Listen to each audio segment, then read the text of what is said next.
Sun-Dappled Trail by Everett Cole.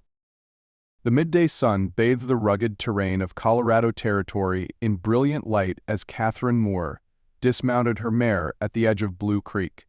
Her journey from Philadelphia had been long, the terrain unforgiving, but the promise of a new beginning propelled her forward.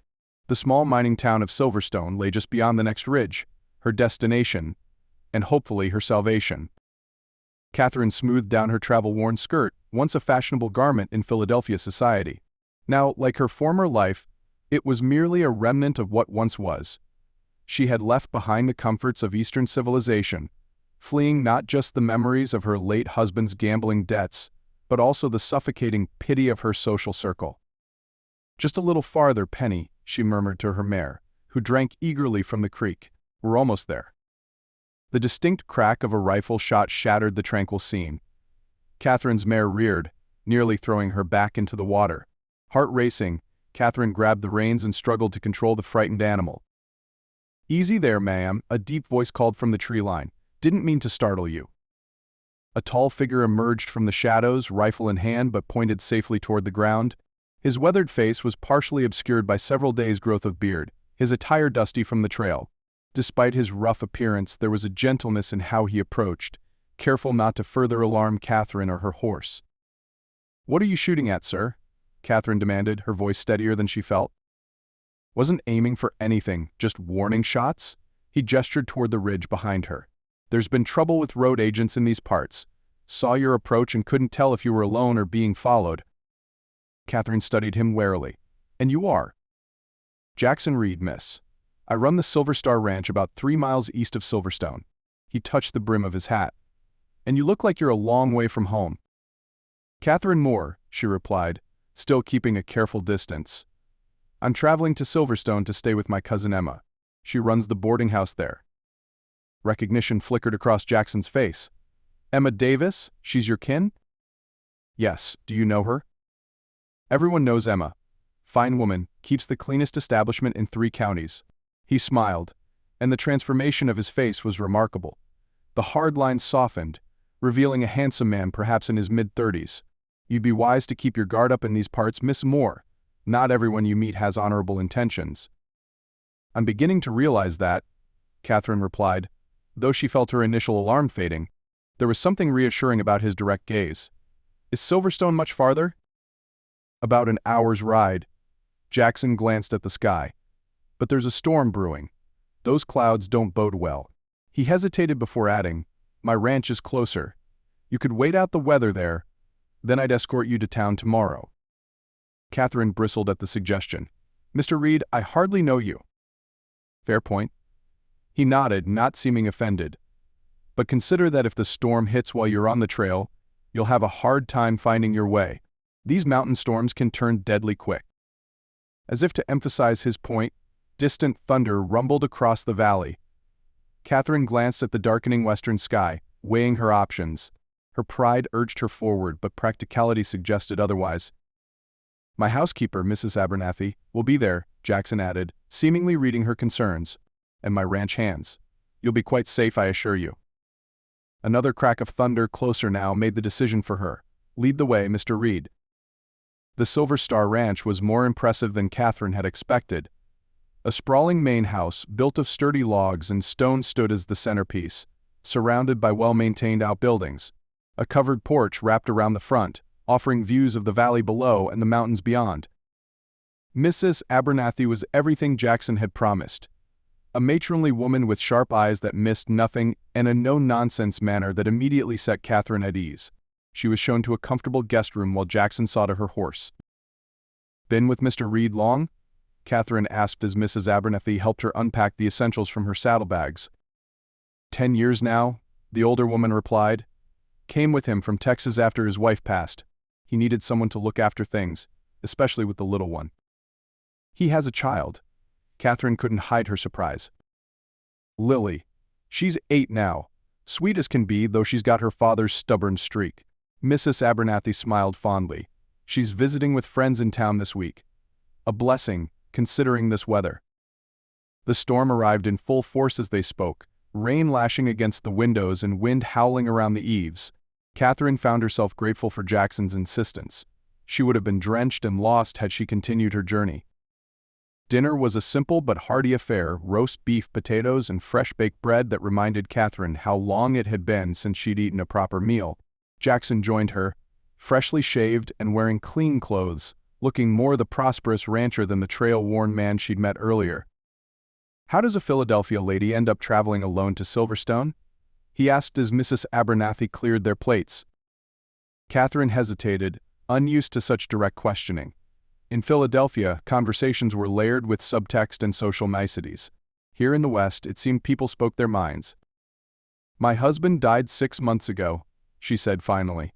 "He left significant debts. I sold everything to satisfy his creditors, but there was nothing left for me. Emma wrote offering a place to stay until I could establish myself." "And how do you plan to do that?"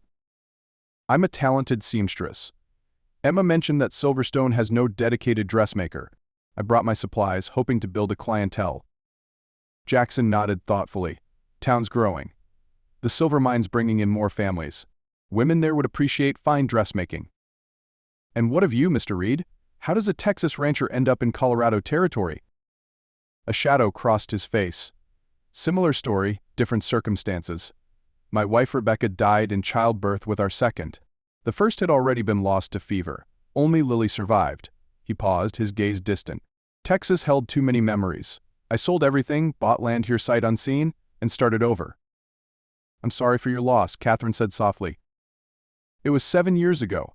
His voice was matter-of-fact, but Katherine sensed the wound wasn't fully healed. "Lily deserves a good life. That's what keeps me moving forward." The conversation shifted to lighter topics: the challenges of ranch life, the characters in town Katherine would soon meet, the beauty of the Colorado wilderness. Despite her initial reservations, Katherine found herself enjoying Jackson's company. He was intelligent and well-spoken, defying her expectations of what a frontier rancher might be like. The storm raged through the night, but Katherine slept better than she had in months, lulled by the steady drumming of rain on the roof and the unexpected sense of security she felt under Jackson's protection. Morning brought clear skies and the promise of a beautiful day. Katherine dressed in her least wrinkled traveling outfit and made her way downstairs to find Jackson already at the table, studying what appeared to be ledger books. "Ranching requires more arithmetic than one might expect," he commented, closing the book as she entered. "Did you rest well?" "Very well, thank you. Your home is lovely, Mr. Reed." "Jackson, please." "And thank you. It's been a work in progress." He gestured around the comfortable dining room. "The house was barely more than a cabin when I arrived. I've added to it each year." After breakfast, Jackson saddled their horses for the ride to town. The countryside was stunning in the aftermath of the storm. Wildflowers dotted the meadows, and the distant mountains stood crisp and clear against the blue sky. "It's beautiful," Katherine breathed, taking in the scenery. "Different from Philadelphia, I imagine?" "In every possible way," she smiled. "But I find I don't mind the change as much as I expected." Their arrival in Silverstone caused a stir. It was clearly unusual for Jackson Reed to ride into town with an unknown woman. Katherine felt eyes upon them as they made their way down the main street toward the boarding house, a 2-story clapboard building with neat curtains in the windows. Emma Davis burst through the front door, before they had even dismounted, her face a mixture of relief and curiosity. "Katherine, I've been worried sick. When you didn't arrive yesterday, I feared the worst." "The storm delayed me," Katherine explained as she dismounted with Jackson's assistance. "Mr. Reed kindly offered shelter at his ranch." Emma's eyebrows rose as she assessed Jackson, who tipped his hat politely. "Did he now? Well, that was neighborly." "Mrs. Davis," Jackson acknowledged with a smile that suggested he understood her unspoken concerns. "Your cousin was perfectly safe. Mrs. Abernathy saw to that." Of course." Emma waved him off, then pulled Katherine into a warm embrace. "Come inside, dear. You must be exhausted." Katherine turned to Jackson. "Thank you for your kindness, Mr. Reed. I'm indebted to you." "Not at all. Perhaps I'll see you in town sometime." With a final nod to both women, he mounted his horse and rode away. Emma wasted no time in questioning Katherine once they were inside. Jackson Reed, of all people. He barely comes to town except for supplies, and he certainly doesn't escort ladies around. "We met by chance," Katherine explained. "He was perfectly gentlemanly." Oh, I've no doubt of that. He's a good man, just private. Lost his wife years ago and hasn't shown interest in anyone since. Emma studied her cousin closely. Did he mention his daughter? Yes, Lily. Mrs. Abernathy said she's staying with friends in town. That would be the Hendersons. I should introduce you. Sarah Henderson is likely to be one of your first customers once word gets out about your dressmaking skills. The following weeks passed in a blur of activity. Emma had prepared a small room at the back of the boarding house for Katherine to use as a workshop, and, as predicted, word of her skills spread quickly through the town. Soon she had more orders than she could reasonably complete, a welcome dilemma after months of financial uncertainty. Katherine gradually acquainted herself with the townspeople, the mercantile owner, Mr. Jenkins, the banker, Mr. Williams, the saloon keeper, Mrs. Thornton, a widow who ran a respectable establishment despite the usual connotations, and the various mining families who formed the backbone of Silverstone's economy. She saw Jackson Reed only occasionally. He would nod politely when they passed on the street, sometimes stopping for brief conversation, but he maintained a courteous distance that both disappointed and intrigued Katherine. Despite their short acquaintance, she found herself thinking of him often, his quiet strength, his devotion to his daughter, the glimpses of humor and intelligence that belied his frontier exterior. It was nearly a month after her arrival when the opportunity for a longer interaction presented itself. Katherine was measuring Mrs. Henderson for a new Sunday dress when a small whirlwind burst into the workroom. "Are you the lady who makes pretty dresses?" the girl demanded, eyes wide with curiosity. Katherine smiled at the child, perhaps 7 or 8, with dark braids and a determined expression. "I am. And who might you be?" "I'm Lily Reed. Papa says you stayed at our ranch during the big storm." So this was Jackson's daughter. Katherine could see the resemblance now, the same direct gaze, the same set to the chin. "Your father was very kind to offer shelter to a stranger," Katherine replied. "He says that's what decent folks do," Lily stated matter-of-factly. "Miss Henderson says you can make anything. Can you make a dress for my doll?" Mrs. Henderson appeared in the doorway, looking apologetic. "I'm sorry, Katherine. She ran ahead while I was speaking with Emma." "It's no trouble," Katherine assured her, charmed by the child's directness. She turned back to Lily. "I certainly could make a dress for your doll. Would you like that?" The little girl's face lit up. "Could you really? Molly would look so fine in a new dress." "Then it shall be done. Bring Molly by tomorrow and we'll choose some fabric." Mrs. Henderson smiled gratefully. "That's very kind. Jackson has his hands full with that one." "Papa says I'm spirited," Lily announced proudly. "That's one word for it," Mrs. Henderson murmured, though her tone was affectionate.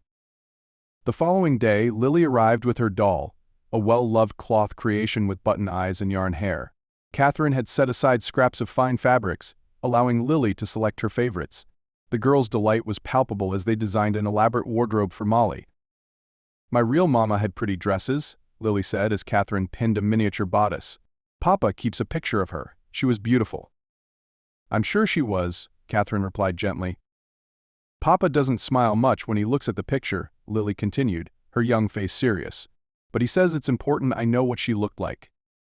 Katherine felt her throat tighten. "Your father loves you very much." "I know." Lily nodded solemnly. "Do you have a husband?" "I did once," Katherine answered, surprised by the child's directness. "He died too." "That's sad." Lily reached out to pat Katherine's hand with unexpected tenderness. "Maybe you and Papa could be friends. He doesn't have many friends." Before Katherine could formulate a response to this startling suggestion, the bell over the shop door jingled, announcing another visitor. Jackson Reed stepped into the workroom, hat in hand, looking slightly uncomfortable. "Papa," Lily exclaimed, "Miss Katherine is making dresses for Molly. Look how pretty." Jackson's gaze moved from his daughter to Katherine, a mixture of apology and something warmer in his eyes. "I see that. I hope she's not being a bother." "Not at all," Katherine assured him, suddenly conscious of her workday appearance. Plain dress, hair pinned up practically rather than fashionably, fingers pricked in several places from fine needlework. "Lily has excellent taste. Mrs. Henderson mentioned she'd been here. I came to settle up for whatever damage she's done." A smile played at the corners of his mouth. "Consider it a gift," Katherine said. "It's been a pleasure." Jackson studied her for a moment, then nodded. "Then perhaps you'll allow me to repay your kindness with dinner." at the hotel restaurant, Sunday after church.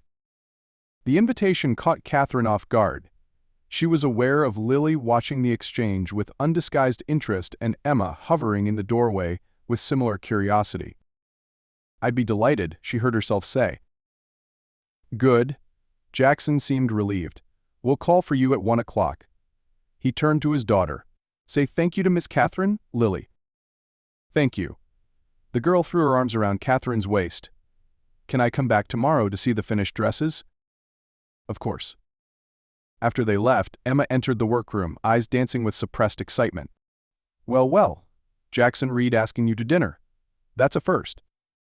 "It's just dinner," Katherine protested, though she felt a flutter of anticipation. "In the 3 years I've lived here, I've never known him to escort a lady anywhere, much less to a public dinner at the hotel." Emma raised an eyebrow. "Half the widows and spinsters in this town have set their caps for him, to no avail." "I'm not setting my cap for anyone," Katherine insisted. "I came here to build a business, not to find a husband." "The best things in life often come when we're looking elsewhere," Emma replied sagely. Sunday arrived bright and clear. Katherine wore her best dress, a deep blue that complemented her eyes, and arranged her hair with more care than usual. She told herself it was simply respect for the social occasion, not any particular desire to impress Jackson Reed. Lily skipped alongside her father as they walked to the hotel, chattering excitedly about the doll's new wardrobe, and asking Katherine 100 questions about Philadelphia and her journey west. Jackson watched the interaction with a soft expression that made Katherine's heart beat a little faster. The hotel dining room was Silverstone's finest establishment, with white tablecloths and real silverware. Their entrance caused a ripple of interest among the other diners, and Katherine felt the weight of curious gazes as Jackson pulled out her chair. "Everyone's staring," she murmured as they settled at the table. "Small town," Jackson replied with a shrug. "They'll have something new to talk about by tomorrow." The meal was pleasant, the conversation flowing more easily than Katherine had expected. Jackson spoke of his plans for the ranch, his hopes for the future, including the possibility of bringing in blooded stock to improve his herd. Katherine shared her dreams for expanding her dressmaking business, perhaps eventually opening a proper shop with ready-made items as well as custom work. Lily's presence kept the conversation light, though Katherine caught Jackson watching her with an intensity that suggested deeper thoughts when the child was occupied with her dessert. "Would you consider riding out to the ranch next Saturday?" he asked as they finished their meal. "Lily has been asking, and I would enjoy your company as well." The directness of his statement, spoken without artifice or hidden meaning, was refreshing after the veiled conversations of Philadelphia society. "I'd like that," Katherine replied simply. Their courtship, if it could be called that, progressed with frontier practicality. Each Saturday, Jackson would arrive in town with Lily, conduct his business, then escort Katherine back to the ranch for the afternoon. They would ride the property, Jackson pointing out improvements he'd made and sharing his vision for the future. Sometimes they would picnic near the creek where they had first met, Lily splashing in the shallows while they talked. Katherine learned that Jackson had been educated in the East before returning to his father's ranch in Texas. He read voraciously, his home containing more books than she would have expected in a frontier dwelling. He was knowledgeable about politics and world events, subscribing to newspapers from Denver, and even as far away as St. Louis. In turn, she shared stories of her life in Philadelphia, the social seasons, the concerts and lectures, the stifling expectations that had always chafed at her independent nature. She spoke little of her marriage, and Jackson never pressed, seeming to understand that those memories were still tender. As summer turned to winter, Katherine found herself falling in love, not just with Jackson but with the life he represented: honest work, open skies, and freedoms she had never known in the East. Whenever she returned to town after these visits, Emma would study her flushed cheeks and bright eyes with knowing smiles but mercifully few comments. The first snow of the season fell in early November, blanketing Silverstone in pristine white.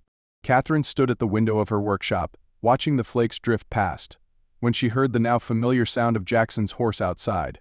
Surprised he rarely came to town midweek, she opened the door to find him stamping snow from his boots on the porch. "Jackson, is everything all right? Is Lily well?" "She's fine," he assured her, removing his hat as he stepped inside. "I had business with the bank." He hesitated, an uncharacteristic uncertainty in his manner. I wondered if you might walk with me. Just for a few minutes." Curious, Katherine fetched her coat and gloves. They strolled through the snowy street, their breaths forming clouds in the cold air. Jackson seemed preoccupied, and Katherine waited patiently for him to speak his mind. Finally, as they reached the small church at the edge of town, he stopped and turned to face her. "Katherine, I'm not a man who's good with fancy words or grand gestures. But these past months, knowing you has been the greatest joy since Lily was born." Katherine's heart began to race as she recognized the gravity in his expression.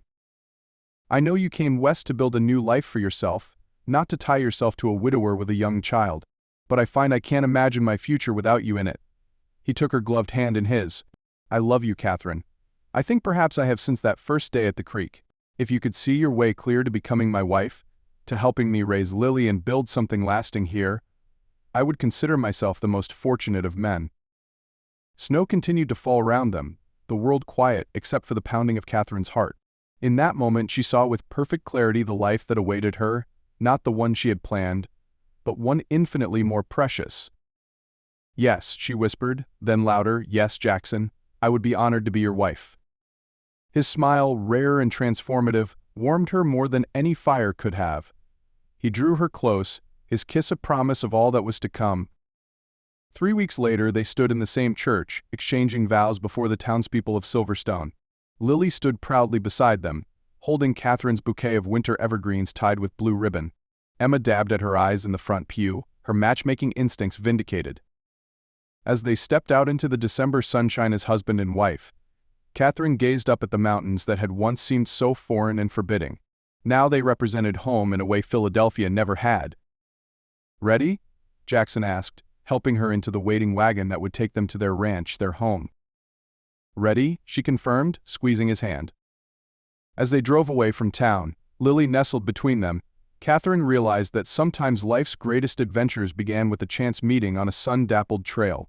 Her journey west had brought her not just to a place, but to the people who would make that place her home, now and always.